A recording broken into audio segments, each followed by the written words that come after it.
Thank you for joining us this afternoon for Textiles and Tea with the Handweavers Guild of America. I'm Erika Hewston, Program Coordinator for HGA, and I will be your guest host while Kathy is on vacation. Today's episode of Textiles and Tea is generously sponsored by Chattahoochee Handweavers Guild. They have a juried show coming up this fall, so be sure to check that out. We welcome your questions and will attempt to address as many as possible at the end of the program. Please submit your questions using the Q&A button and not the chat button to be sure that we see them. Today, we are having tea with Johanna Norry. Johanna is a fiber artist and associate professor of textiles at Kennesaw State University. She received a Master's of Fine Arts from the University of Georgia, a Bachelor's in Fine Arts from Georgia State University, and a Bachelor's in Anthropology from Sarah Lawrence College. Her work has been featured in exhibitions across the country at the Georgia Museum of Art, Swan Coach House Gallery, Lyndon House, Marcia Wood Gallery, the Bakery, Reeves House, and Mint, as well as in the Photo Trouvée Magazine. Since 2023, her newest work has been featured in a duo show, Common Threads, with fellow textile artist Amanda Britton at several galleries across Georgia. Welcome, Johanna. Hi, Erika. Thank you so much. Thank you for joining us. We are going to kick off this evening with our standard question. What is your favorite tea? So anybody who knows me knows that I am a black coffee drinker primarily, but I do love tea, especially if it's in a good mug. Like I am a handmade ceramic mug junkie. This one's made by my friend Yunsu Kim. And my tea today is Tazo Passion Tea. I love the Tazo fruit teas. This one, Passion and Wild Sweet Orange, are my two favorites. Those sound delicious, and I am right there with you with the handmade mugs. I'm running out of space. Yes. Yeah, my husband makes me get rid of a mug every time I get a new mug, which is really a problem. Yeah, that is a problem. Yeah, that's a problem. I just hide them somewhere. Yeah, you gotta sneak them away somewhere. Right. Well, moving on to the textiles portion of the evening, let's kick us off with how did you get started in fiber? So when I was pregnant with my first child, Natanya, who's now 24, I wanted to learn how to knit. I thought I wanted to make baby things, and I learned how to knit at a yarn store in New York City and became completely obsessed with making things with all things yarn. My little drawer of yarn turned into the upper shelves of my closet, now I have a walk-in yarn closet. I became a yarn junkie. At the same time, my husband's mother, Sharon Norry, of blessed memory, she passed away when Natanya was just a year and a half old. So I really only knew Sharon for a few years, from 1999 till 2002 when she passed away. But she was a fiber artist, a weaver. She lived in Rochester, New York. She got her degree in weaving from Rochester Institute of Technology, School of the American Craftsman. And when she died, I was given the opportunity to inherit the contents of her studio. She had weavers who came and wove for her every day. She had multiple looms. Some of them were given away, and I took one of her larger looms and all the contents of her studio, all of her yarn, all of her tools, and everything. But I wasn't a weaver, and I had never woven before. I was pregnant with my second child at the time, and I made a commitment to myself and to my husband that if I was going to take all this and I was going to put it into storage, which is what I did, that I would learn how to weave on the same schedule that she did, which was when her youngest was 5. So when my son turned 5 in 2004, I signed up for a weaving class. I remembered my promise and signed up for a weaving class at Callan-Wald Fine Art Center in Atlanta with 2 teachers from the Chattahoochee Handweavers Guild. And I learned how to weave that summer and became, if I had been hooked on knitting up up until that point, I became completely obsessed with weaving.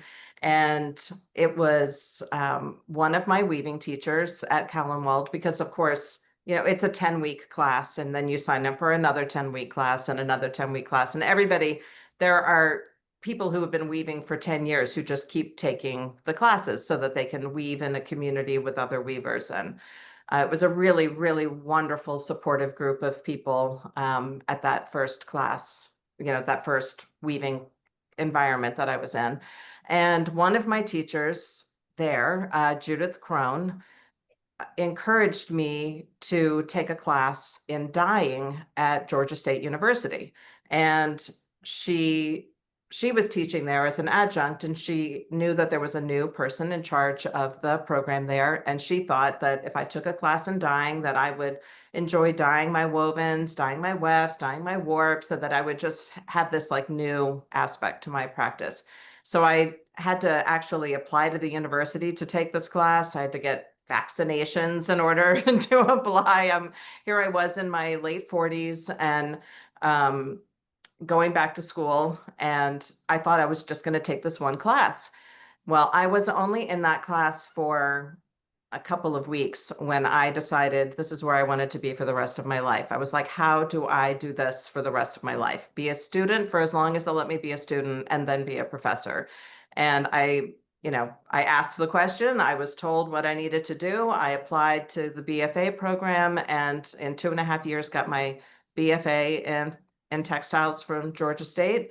And then I went straight to UGA and got my MFA, and then immediately began teaching. So just like I said, I have never left the textiles classroom since that was the spring of 2012. So it's been 13 years I've managed to be in a textiles classroom every semester.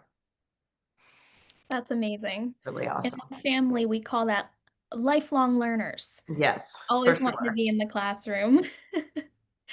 And speaking of, we learned in your bio that you also have a degree in anthropology. So did Yes. those studies influence your textile work when you made that transition? So what I often say when I make the connection with having studied anthropology initially, is that studying anthropology as a young person in particular, like when I was learning how do I approach the world, I'm incredibly grateful that is what I studied, because I feel like studying anthropology taught me how to think and how to approach things. And specifically getting that degree in the mid 80s, and I took a year abroad my junior year and studied at Oxford, and I studied at the Institute of Social Anthropology at Oxford University for a year. It was primarily, the anthropology world was structural anthropology, and where the approach is myth, whether it's myths or rituals or language, that they all share a common structure, and that every society has similar structures, even though those rituals and the myths and the languages might be different, that there is this like common binary structure that underscores everything. And I think that I bring that perspective to my teaching and to my art making for sure. And it also fostered a lifelong love of research, which is a big part of my art making practice as well. So while I don't think of my art as anthropological, I think like I have an anthropology brain, and that I approach everything with that sort of empathy and observer participant perspective. Yeah, that's great. It sounds like it really influences your process, maybe even more so than the outcome. But it sounds like with all of these changes that you've gone through over the years that you could be the poster child for it's never too late to follow your dreams. So you completed your MFA when you were in your 50s and you're now teaching at Kennesaw. What was the biggest catalyst for you to pursue that art degree, and what was the biggest roadblock? So the catalyst, I would have to say, well, first of all, I want to give props to my own mother. Yes, I was inspired to become a weaver by my mother-in-law, but I think I was inspired to go back to school and to reinvent myself in my 40s, because my mother did that. My mother had a college degree in her 20s. raised a family, had part-time jobs while we were little. But then when we were in high school, she went back to school and got a master's degree and took on a much bigger role in the workplace than she had had before, as a vice president of finance of a university. And so I saw my mom become like a new professional person. So while my journey was a little bit different in that I went back to school to study art, which was, by the way, something I did want to study when I was in college the first time, but just didn't. I felt like, I don't know, um, at Sarah Lawrence, you only take 3 classes a semester and sometimes only 3 classes a year. Like those classes might run for a year instead of a semester. That I couldn't do 1/3 of that couldn't be an art class, like if I was going to get an academic degree. So in some ways, like unless you were going to major in art, it was hard to carve out a whole third of your year to take a class that wasn't part of your major. So yeah, I think that I believed that that was sort of the way things worked. Like, okay, now I'm in my 40s. What do I want to be for the rest of my life? Like, it was a road already paved for me. And then I would say that the encouragement of people like Judith, and my other weaving teachers, Christine Stanton and Lynn Pollard, they really encouraged me to not just become better weavers, but to become like a thoughtful artist. And I modeled my own teaching after their examples. It sounds like you had a great community around you to foster that advancement, and that's so wonderful. In the upcoming slide, we have an example of how history shows up as a theme in your work. Do you focus more on your personal history or more on world history?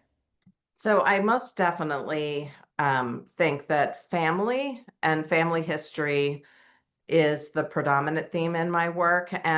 But in this, it's interesting that you chose this image to ask this question because there are 2 photos in this that are layered one on top of the other and surrounded by a collage of hand-woven fabric. And the 2 photos are of my mother and her parents at probably with about 5 or 6 years in between them. The picture in the foreground is like a happier time in probably 1939, before World War II, and she is there with her 2 parents, and they are happily married. But in the picture in the background, when my mother is older and her brother is in the picture, and her parents are sitting between them, her parents were on the cusp of getting divorced. It was in the midst of World War II, when my grandfather was serving in the military, and they separated and divorced shortly after this. And then my grandfather was completely out of their lives for the rest of my mother's childhood and adolescence, etc. So I think that it tells a story about a time, but it's a personal story. So I might be interested in themes that are taking place in our country's history or in world history, but I'm always going to tell that story through personal stories, things that I feel connected to. That's such a nice way to add like your personal lens to the bigger picture of the world history. The next slide shows a collage of woven materials. When you're weaving, do you plan for the cloth to be used in a specific collage, or do you weave up a bunch of fabric and then choose from those pieces at a later time when you're putting together the collage? And would you talk a little bit more about the title of this particular piece? This is Vestiges Reappearing, right? So it was a painted warp, and I most definitely did not imagine this ultimate composition when I was working on that painted warp. I was really just playing. I was painting on the warp and then weaving, and then painting a little bit more on the warp and then weaving it. And then it's actually a combination of two different warps. One that I painted and wove as I went, and the other one that I painted as a warp and then dressed the loom and wove it. And those I made those two things and then they sat like a lot of my woven cloth. And like I'm sure many weavers here can empathize that you make something and then it sits somewhere on a shelf folded nicely or in a drawer or in a bin, or you make a lot of woven cloth because we like to weave, but you don't necessarily have a purpose for that cloth. And in this case, it probably sat for a couple of years. And then I learned this collaging technique from the weaver Andrea Donnelly. She lives in Richmond, Virginia, I think. But I took a 2-week class with her at Penland where she very generously shared her method for stabilizing her woven fabrics and then cutting them in precise shapes and gluing them edge to edge. So this is not assembled through any stitching or sewing. It is PVA glue that I am gluing edge to edge my fabrics that I have stabilized, and then I glue them side to side. And then it's really one cohesive piece of fabric. I back it again with another piece of cotton so it all stays together, really firmly.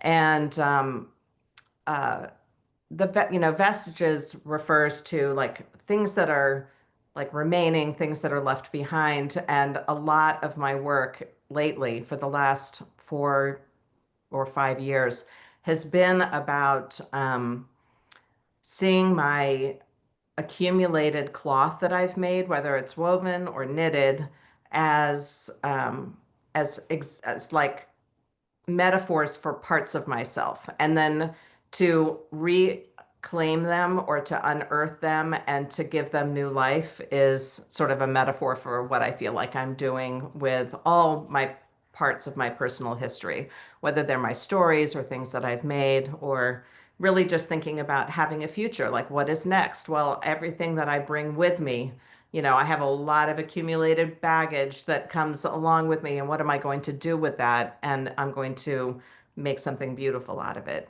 And see, the first part of the title of that piece is Parts Work, and several pieces that I've made, and I think maybe another one that you're going to show a little bit later also has a pre-title of Parts Work. Parts Work is a kind of self-therapy. I don't actually practice it. I'm just fascinated by it.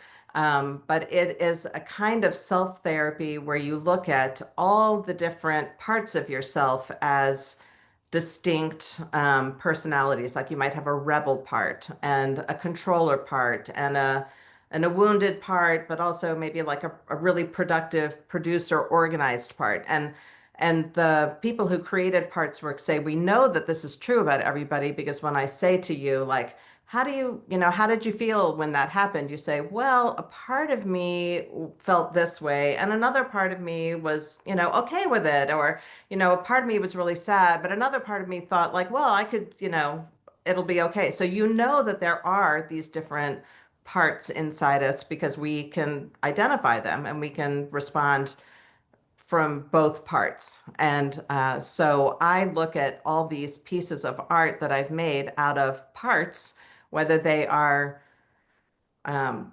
uh, remnants, cutoffs. That one of the slides you showed at the very beginning that was also a collage of different cloths, they were all the sample threads. Like when I first put a warp on a loom and I'm not sure what color I'm going to weave into it, or maybe I think I know what I'm going to do, but then I start and I don't like it. So then I'm pulling out other threads and trying the same pattern, or I'm changing the tie up, and so I might have like 6 inches at the beginning of the warp that is just experimenting with different threads, and I cut that off, but I don't throw it away. Like I throw it in a box or a drawer. So then I stabilized all those and I put them all together and I really thought of that um, as a good example of like who I am. I'm made up of all these things that I've done, these things I've learned, these people I've had conversations with or had relationships with, and all those are parts of me. And I don't get rid of them. I save them and then make something new out of them.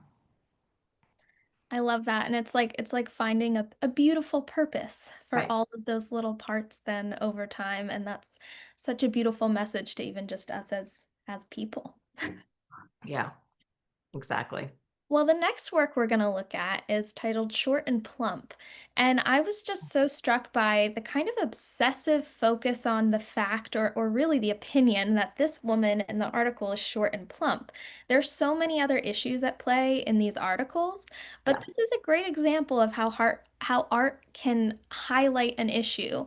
Do you agree with that? And was that your intention when you worked on this project? Yes, absolutely. And I'm glad you included some of my photo work because even though I am primarily a textile artist, I also do a lot of specifically photo collage. I've had my work featured a few times in Photo Trouvée Magazine, and Photo Trouvée means found photo in French. And I also do a lot of photo weaving. And so I do combine my weaving and photography and my found photo work. But this absolutely the highlighting of the obsession with this is my great aunt Kathleen, by the way, in the photo, and my mother's cousin, Milton, her son, who they are exiting the courtroom at her trial in 1950 when she was tried for the attempted murder of her husband, Milton's father, my great uncle, and the woman he was having an affair with. And all the articles about this, it was scandalous. It was in Athens, Georgia. He was the dean of the journalism school. It was in every single big and small newspaper across the country. And I did all the research and found hundreds and hundreds of articles about the trial and about her initial arrest. She, by the way, did not kill them, but she shot them 5 times. And she was ultimately found not guilty because by shooting them, she was preventing the crime of adultery from happening. And since adultery was against the law, she was preventing a crime by shooting them, which is really unfathomable. We couldn't even imagine this today. Like all of it is just so absurd today. But at the time, that was what happened. And so here she is. She's walking out of the courtroom, and every single article calls her short and plump. First of all, she's not that plump. The woman he was having an affair with, who he ultimately married during the trial, was young and thin in all of these articles. So it was definitely part of the narrative in the eyes of these journalists that, somehow she was less desirable as a 45-year-old short, plump woman as opposed to his 23 or 24-year-old new bride. And uh, so I did want to highlight that. You can't see so much in that image, but I did actually, it's a very small little piece because this is an original press photo that I bought from historicimages.com of them. But I plumped them out, like I stuffed stuffing behind her so that she would actually appear a little bit more rounded in the image. Yeah. I made that during a artist residency with Photo Trouvée Magazine, which was a really great experience. And one of the things that I took away from that was to go ahead and cut up all of these images that I had saved. Again, like I have a drawer, a box filled with press photos from John and Kathleen's trial. And I was treating them all as precious, like I was just saving them. So I still scanned them and made sure that before I cut into them, that I wasn't going to like lose the whole image. But I also thought like it's material. This is the real material. I want to use the actual photo in my artwork. So I cut it up. Yeah, That is such a fascinating story all around. it is. It really, if I had another, I don't know, 25 years, I think I would go back to school and get another MFA in writing, and I would write a book, because I feel like I would need to go to school to have the assignment to write the book, but to devote the time to it. But I would really love to share the story of Kathleen. And yeah, it is a story again, like I inferred before about history and then family history. Her life was a product of the time when she was a very, very smart woman. She got a master's in chemistry from UGA in the 1920s. And there weren't a lot of women who went to school at UGA for anything other than home economics back then. And she got a master's in chemistry, and then became a wife and a mother. And she had postpartum depression, and she really suffered enormously and was gaslit by her husband and by lots of other people. The archives at UGA is filled with files of their letters and his correspondence with her psychiatrist in a way that we would find very unethical today. People talking about her, not talking to her. And I do think that it says something about women in the early 20th century, her whole story. Yeah. So Yeah, it is an interesting story. it is. Yeah, and it's another great example of how you kind of strike a balance there between like your personal history and just Mhm. history in general. Yeah. The next work we have for you is Reliving the Blues. Was this work hand dyed?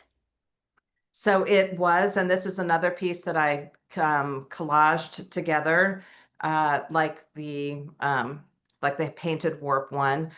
It was all indigo dyed organic cotton, and it was weft ikat. So I dyed all my weft threads using a resist technique where I would bind it and then dye it and then unbind it and then wind it on bobbins and weave it and not really know what I was going to get. Um, because of the spacing and the width of the warp and how, I was experimenting. So I had a really, really long warp and a whole bunch of cloth using up all these different bobbins and no purpose for it. Like um, uh, no outcome other than to experiment with weft ikat. And I probably had this sitting in a drawer for 10 years easily before I cut it up and put it into this piece. So again, like reliving the blues, meaning like I'm giving new life to this piece and uh, and making reference in terms of the parts work thing that sometimes what we're bringing back up is, sad memories or something that, harder times. And even that we can make something beautiful out of.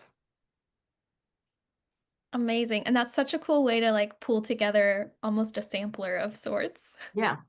Yeah. I also wanted to show these pieces side by side. So on the left, you're going to see we've got Sapelo Dream, Live Oak, and then on the right, we've got Sapelo Dream, The Path of Silence. They're very similar, but they're also different at the same time. Can you talk about how these two are related and how they are different, specifically in reference to when they were woven and designed? So I made both of these using the technique of clasp weave, and the main difference between them, obviously, is their colors, both the color of the warp and also the color of the yarns that I chose to weave into them. But and the naming of them, I will say, came after I made them. But after I made them, I had this distinct feeling that they reminded me of this place, this very special place to me and to our family called Sapelo Island. And we go camping there every Thanksgiving with several other families. And it's a really special place. It's an unusual Georgia coastal island. It's very sparsely populated. Most of the people who live on Sapelo are the descendants of slaves from a particular plantation. There's only a couple of under 100 people who live there. But there is also a little island off the island called Cabretta that has a campsite on it that is run by the Department of Natural Resources. And if you go camping on the site, your group is the only group on this whole island. So we sleep in a live oak grove. We all pitch tents and sleep in the live oak grove. And then there is a small path that goes through the trees, through the oak trees and all the palmettos and all the, it's like savannas geography in terms of plants. And then you emerge and you're at a pristine Atlantic Ocean beach with no buildings, no people. As far as your eye can see, it's just pristine beach. So the green with the blues reminded me of sleeping in the oak grove, and the peace and the path of the clasp is a meandering path. Just reminded me of the energy of going camping and of being in nature and of not having a plan for your day and just, you wander through the day. And the path that goes from the campsite to the beach, my husband and I have coined, or we've dubbed it, the path of silence, because we start walking on it, talking to each other, but then we stop. We just walk silently always. And we just have, over all the years, the 25 years we've been going and camping there, we as soon as we're hit there, we're like, okay, we'll pick up the conversation when we get to the beach. This is the path of silence. And it just reminded me the colors reminded me of the transition from the greenery, the lushness of the live oak grove, and then the emergence of the sand dunes, and then being on this beautiful sandy beach. So I love the structure of clasp weave on the floor loom. In fact, in my summer weaving class, my weaving students just made their own clasp weave projects. And I think that obviously as a tapestry technique, it has great potential, but on the floor loom, um, I think it's maybe underexplored. Like I think that it's very simple and everybody could do it. If you can weave, you can do this. But I don't think a whole lot of people try it. And I think it's really worth exploring. It created a really beautiful effect there, and it sounds like a magical place, and I think that the piece really captures that serenity as well. The next one we're going to look at is High Tide, and I was struck by the color in these strips. I loved how the orange kept popping out at us. How do you make the decision about color when you're combining these pieces? Was this designed and then woven, or did you kind of weave it and put it together at the same time?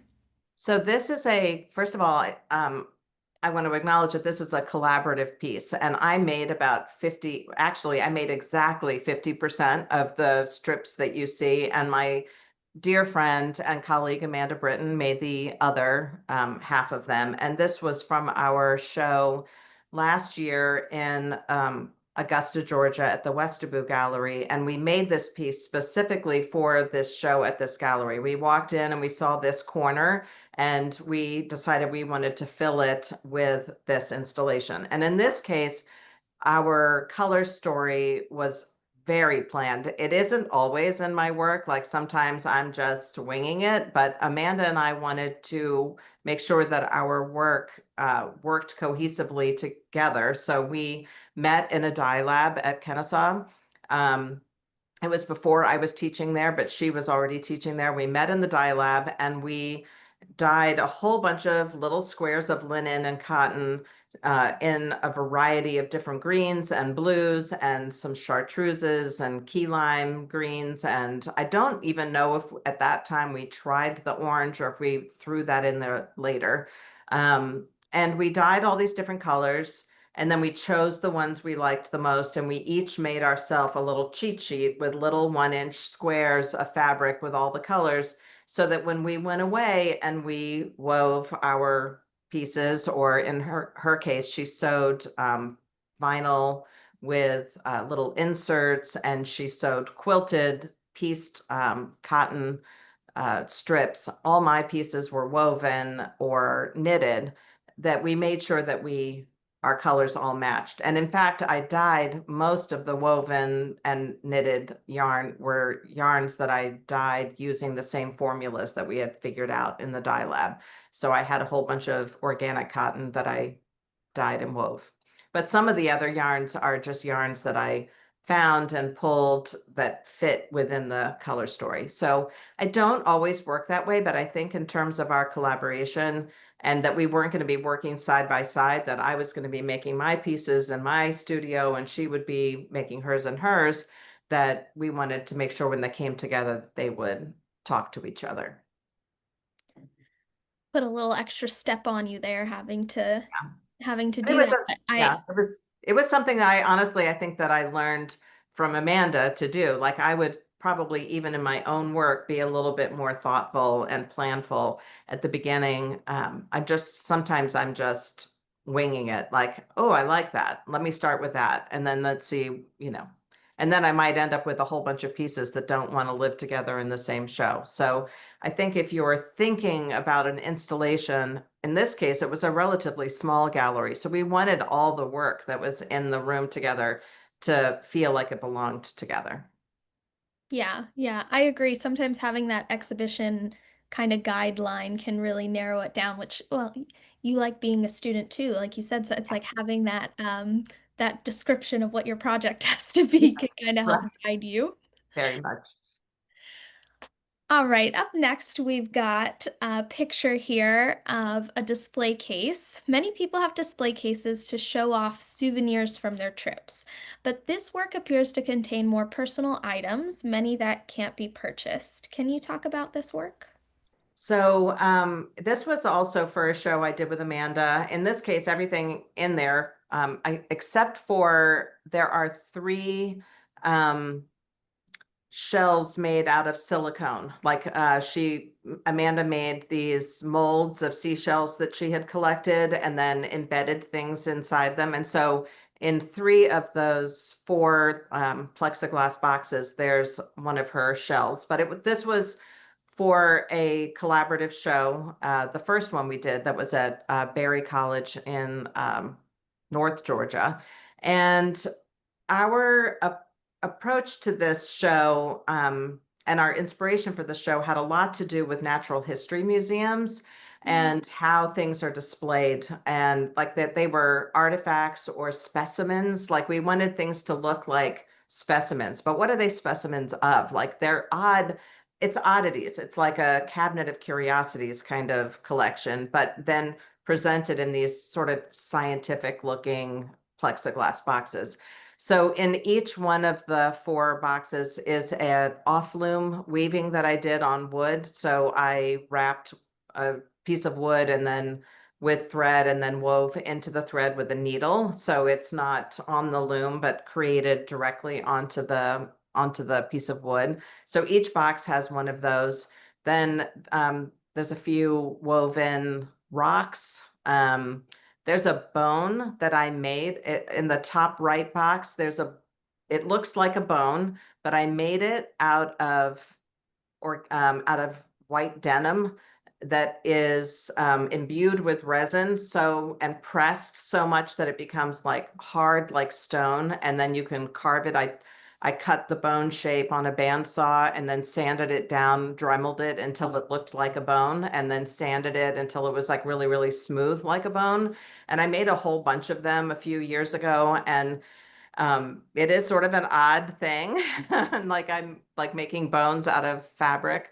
But at the time when I made that series of pieces, I was thinking we often make material out of animals. I'm going to make animal parts out of material. Like that was my mindset at the time. And then these other little bags all have handmade grommets with rusty wire, and you can see the stones that are inside them through the little holes. And again, I wanted it to be like a little um, conceal reveal moment. Like I'm showing it to you, but I'm also hiding it from you. Like there's a rock or a shell inside this bag. You can see it through this tiny little hole, but you can't really see the whole thing. Yeah, it was like a I don't want to say subversion exactly of the scientific presentation, but like a playful approach to a scientific presentation. Yeah, it's like a fun commentary on like I feel like it makes you kind of think about how is somebody in the future going to react to finding this object? Because all those things that are in the museum now weren't necessarily Right. They designed to were things look that like people that. used, and obviously, well, one of two things, saved or threw away, because a lot of archaeological digs, the successful ones that yield a lot of things are trash heaps, like the Mhm. pile that people threw things away in on the outside of town becomes the treasure trove for a future archaeological dig um, because it's so much present all in one place.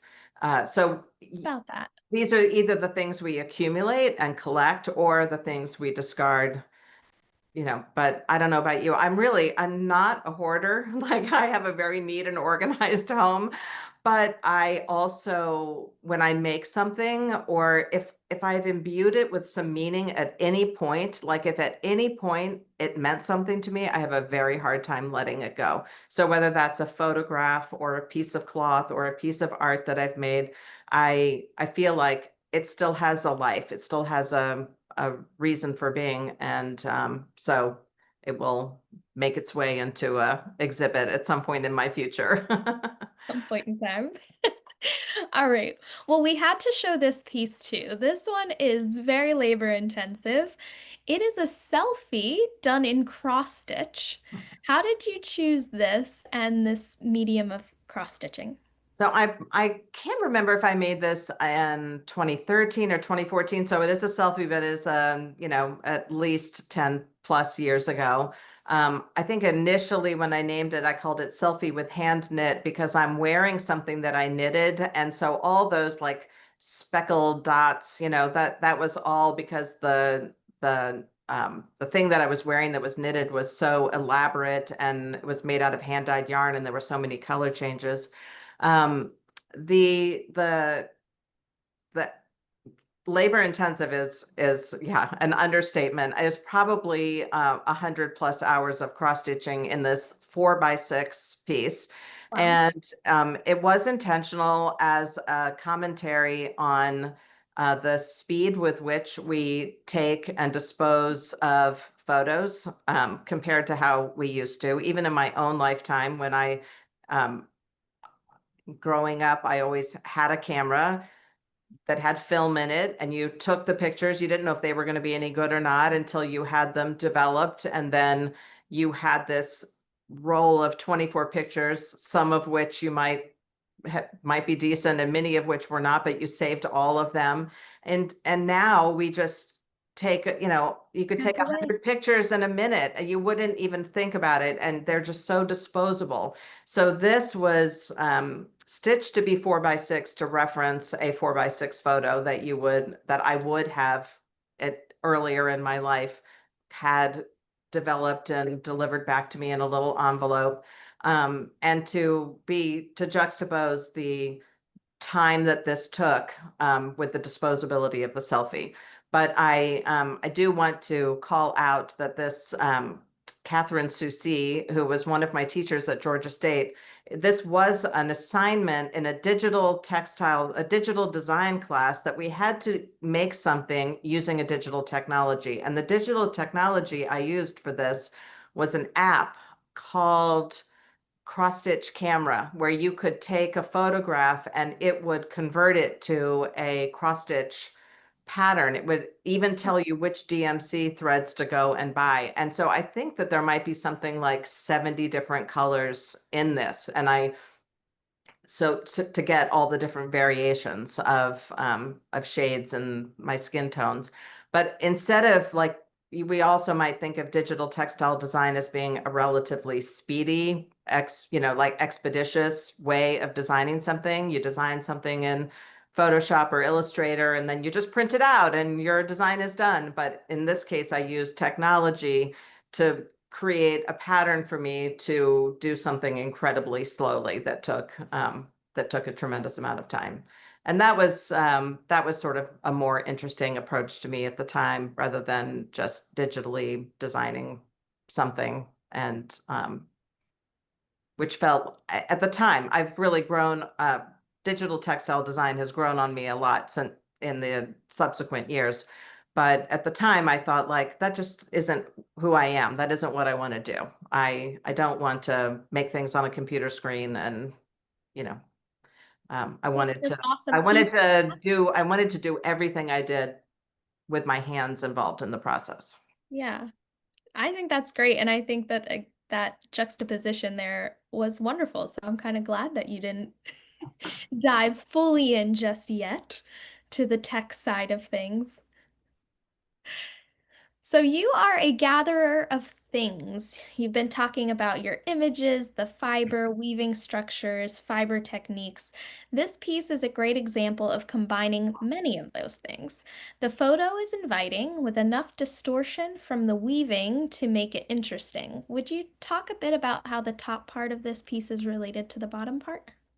So the top part is made from two different photos. One is of me and one is of my child, Natanya, both at the same age. I'm honestly trying to, it was 1984 and 2004. No, excuse me, and 2020. 1984 and 2020, when each of us was 20 years old. I think that was the connective piece, is that we were both 20 in these images, and we were both, I think it's called Rebels 1984/2020, something like that, or maybe it's 2022. I'm sorry if I'm getting the title wrong. I'm not looking at it, and I'm blanking on the years we were born. Maybe it was 2022, 1984 and 2022. Not that anybody is checking up on my dates, but You have though, so you're good. my whole, Natanya's whole life, people have been commenting that she looks so much like me. Whatever age they were at is what I looked like at that age. And at this particular age, we both had the same haircut. It was peroxided on top and dark on the sides. And we kind of have this like punk rock, new wave vibe. Natanya is a musician, a performer, was a music major in college. And we just had this like very similar vibe. So I wove the photo of Natanya into the photo of me. And so if you were looking at it more closely than we're looking at it now, one eye is her eye and the other eye is my eye. Their mouth is half their mouth and half my mouth. So the photos merge together to create like a fused image. And I don't think Natanya is a mini me. I think Natanya is their own person. And I didn't mean to like imply by doing this that like we're merged, but at the same time, I feel like there's no dissociating a mother and a child. Like there's a connection of a weaving like warp and weft. Like my photo was the warp, I'm the foundation, and Natanya's photo is the weft that was interrupting, weaving in and out of mine, because there is this interlacement, even if there's a distinction between the two of them. And in terms of the relationship between the top and the bottom, it's really an aesthetic pairing. When I made the collage on the bottom, it reminded me of the sort of mid 1980s punk aesthetic of like plaids and acid green and these colors that really reminded me of that edgy music scene in the 80s. And so I married the two of them for that just sort of aesthetic choice. But this is collaged together, not exactly the same way that I did the other pieces. They might actually be glued edge to edge, but they're also mounted to a wood panel. So I may have just cut them and mounted them, like glued them down on the wood panel. Yeah. Very I nice. really love weaving photos together. Sometimes they just disrupt the image so that you can barely tell what they are. But in this case, I feel like even though they are two photos woven in together, there's enough similarity in the shape of the face and the placement of where they were that they really do come together to create like a new image that is still interesting to look at. I agree, and I think like you were talking about the weaving together of the mother and child, and even kind of the hint of genetics there, and how that all plays together is so beautifully represented. Thanks. So, what's next for you? What's next for me? So Amanda and I have another duo show coming up in August in Athens, Georgia at Attica Gallery. We have a new title. It's called Material Archive, and we are including some pieces that we've had from our previous 2 duo shows, but we are also making some new work, and um, our new idea that we're sort of proposing for the show has to do with layering. So we are layering pieces on top of each other, woven, silk organza, quilted pieces, letterpress printing, collage, paper weaving. All of these things are sort of being layered together and clamped together and hanging together on the wall. I'm really excited about this like new iteration of our work. And Really exciting. I I have some work in some other shows too. I have a collage at a show in Chicago, and I'll be in Cut Me Up magazine, which is also a collage magazine. And the show in Chicago is work from this issue of Cut Me Up magazine. And yeah, I'm hoping. I'm always applying to shows and looking to exhibit my work, but really on the immediate forefront is continuing to collaborate with Amanda and work on she's recently moved to South Carolina, but we're going to work together long distance, and then teaching. You, by the way, when you introduced me, I just feel like I should, for the record, say I'm an assistant professor, not an associate professor yet. So hopefully one day in my future, I'll be an associate professor. But I am thinking that even though I'm always making new work, I'm also always thinking about like, what am I going to do next with my students, and how am I going to bring the work that I do on my own to the classroom? I think that's really important. It keeps me interested in teaching, and I think yeah, it's like a very reciprocal relationship, the teaching and making process for me. Awesome. And that exhibition sounds very exciting. I look forward to hearing more about that when the time comes. But for now, we've got some wonderful questions coming in for you. Right. Angie Roberts actually pretty early on asked she would like to hear the story about the quilt behind you. Okay, so I realized that I'm sitting in front of this gorgeous quilt. It does have a story, but I did not make it. It was made in 1889. It was handed down to my mother by a woman named Constance Bush. She was the wife of a general. My dad was in the Army when I was growing up as the director of the Army Band and Chorus in Washington. And General Bush and his wife, Connie, were sort of like surrogate parents in the Washington, D.C. area for my parents, and they did not have their own children. And she had inherited this quilt, which had been made by her grandmother out of their scraps from their ball gowns. So it's all silk satins and all these like beautiful pieced together scraps. So it is like an authentic 1889 crazy quilt passed down to my mother as, as though she had gotten it um, from her mother, even though it wasn't, a biological mother. It was a sort of a surrogate mother. And then when I was growing up, I used to take it out of the bag that it was in and spread it out and feel the silk. And I just loved it so much. And then I'd fold it up and put it away where it was stored. And whenever anybody came over, I would say, like, do you want to see the crazy quilt? And I would take it out and show them. This is all before I was a quilter and before I was a textile artist, but I just loved this quilt. And one day, we were visiting my parents, who subsequently moved to Athens, Georgia, and I was there with my husband. I said, I want to show you the crazy quilt. I have to show my husband the crazy quilt. And my mom just said, do you want that? And I was like, are you kidding? My whole life, the dictionary definition of coveting was me wanting this quilt. And so I took it and promptly took it to be framed, and it has always had a place of prominence in our home ever since. So yeah, I just love it. It's Yeah. special. Sounds like you were meant to be a fiber I artist. think so. We've got another great question from Sarah Carmichael. What's been your most difficult piece to work on and to complete? Oh my goodness. Um, wow. I'm sure that there are, well, it's an answer. It's not a full, maybe it's a good answer because I haven't really completed it.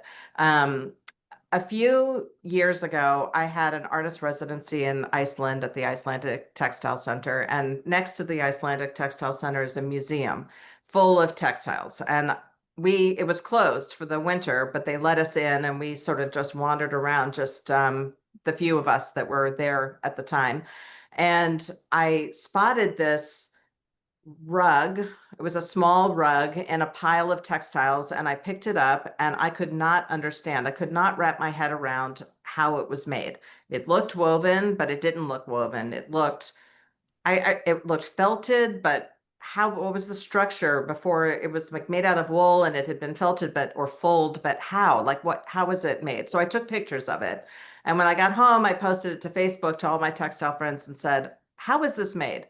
And they said, well, it looks like it was made on a pom-pom loom, but it was made out of wool and then it was boiled so that it all seized up. And so you can't really tell that they're pom-poms anymore. They just looked like little squares or circles of fiber. So I went down the rabbit hole of what's a pom-pom loom. I've never made anything on a pom-pom loom before. And so I bought a pom-pom loom from a woman in England that her husband makes them, and she sells them. When I got it, I realized I could have made this, but it's okay. It was set up exactly right. And I proceeded to make wool pom-pom blankets that I then felted and created all of this material. And I have been accumulating piles and piles of woven, wool woven pom-poms. And I have tried multiple times to turn them into successful works. And I've made two pieces that are at a show right now at the Swan Coach Gallery. But I have so much accumulated of this material, and I really feel like it's a material that not other people are making things out of like this. Right. It's not people who make pom-pom blankets make them for babies, and they usually use acrylic yarn, and it has like a very specific aesthetic. But when you make it out of wool, and depending on the colors that you combine and what they look like together when you felt them, I think it really makes an interesting material, but I haven't really unlocked it yet. Like I haven't figured out what am I going to do with all of this. And Amanda and I used some of the pieces in a weird installation at our Berry College show. But again, like it doesn't feel like I have really cracked that nut, or I haven't really figured out what I'm going to do with it. And maybe I'm not, maybe I have to stop making wool pom-pom blankets. I don't know. But I want to figure it out, and I want to make something that like people haven't seen before. Yeah. So we'll see. I think whenever it clicks for you, it's going to be really cool, and I look I hope forward so. to seeing what you come up with there.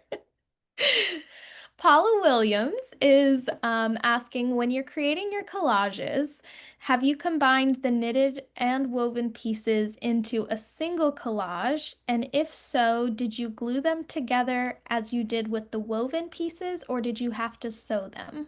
Okay, so I have combined them. I did not glue them. Have well, all right. So some of my knitted collages, like one of the pieces you showed at the very beginning when you were introducing me, which was like this large draped piece on the wall, and it's called My Work Is Never Done, because they are all parts of garments that I started to knit and never finished. So there's like sleeves and sweater backs and, the like a weird vest that was made like front center all the way around the back and to the other side, but I never finished it. So I just cast it off and I sewed all these pieces together and made this like really bizarrely shaped thing out of, you know, unusual shapes. Um, and then I have also made all these like organic looking knitted tendril shapes that I will attach to other things that are either woven or made out of these felted pom-poms. And but I usually stitch the knitted pieces through to the back of a canvas, for example. Like I might cover the canvas with a woven fabric and then I will sew the knitted piece through to the back of the canvas to connect it. Yeah, I haven't figured out how to glue my knits successfully or honestly to stabilize them in a really reasonable way. I have stretched them over a wood panel after I sewed them all together, but there's like no glue involved. Yeah. Yeah, it's just a real different It's a very feel. different, yeah, it's like Well, too three-dimensional, like, it's just too, you know, yeah. yeah. Well, thank you so much for joining us this evening and for being on Textiles and Tea. That is all we have time for today, but you guys can learn more about Joanna at johannanorry.com. Thank you so, so much for having me, I really enjoyed it. Of course, thank you for being here. And a special thanks to the Chattahoochee Handweavers Guild for sponsoring this episode of Textiles and Tea. If you would like to sponsor an episode of Textiles and Tea, you can learn more at weavespindye.org. Textiles and Tea is supported by your generous donations. If you would like to see more programming, please support HGA by becoming a member or donating. You can join and give on our website at weavespindye.org. If you missed a part of this episode, would like to watch it again, or share it with your friends, Textiles and Tea is recorded and can be viewed on HGA's Facebook page, or you can subscribe to our YouTube channel where you can view the entire series and more. Please join Kathy next week when she shares tea with Valeria Maldonado. Thank you and happy tea.